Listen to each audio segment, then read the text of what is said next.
Standard & Poor's made headlines earlier this month when it downgraded America's credit rating. S&P is back in the headlines tonight because it's being investigated by the government for its role in the 2008 financial meltdown. Justice correspondent Bob Orr is following that story. Scott, the Justice Department investigation is thought to be focused on one key question. Did Standard & Poor's manipulate its credit ratings of mortgage-backed securities in those years right before the financial meltdown?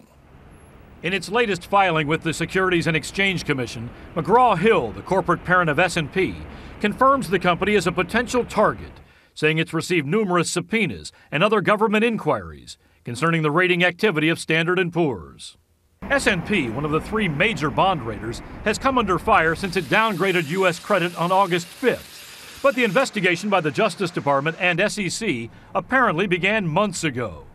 The New York Times, which first reported the story, says investigators want to determine if, during the housing boom, S&P gave AAA ratings to mortgage-backed securities, which some of its own analysts warn were more risky. Jacob Frankel once investigated financial fraud for the SEC. Did the ratings agencies have a basis for issuing the ratings, or did they somehow manipulate or inflate the reasons, and what was their motivation for doing so? During the freewheeling days before the bubble burst in 2008, banks, Wall Street, and credit ratings agencies all made huge profits on mortgage securities. Home loans were easy to get, and high S&P ratings made those loans attractive to investors. Critics argue since investment houses pay the S&P to rate the assets, there was a built-in incentive to issue AAA ratings. But when it all came apart, trillions of dollars were lost by investors worldwide in pension funds, retirement savings, and home equity.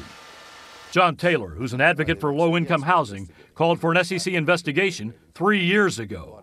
People ought to go to jail. I mean, this was literally creating fraud against investors who were really relying upon the professionalism of these rating agencies to tell them how safe and secure these securities were.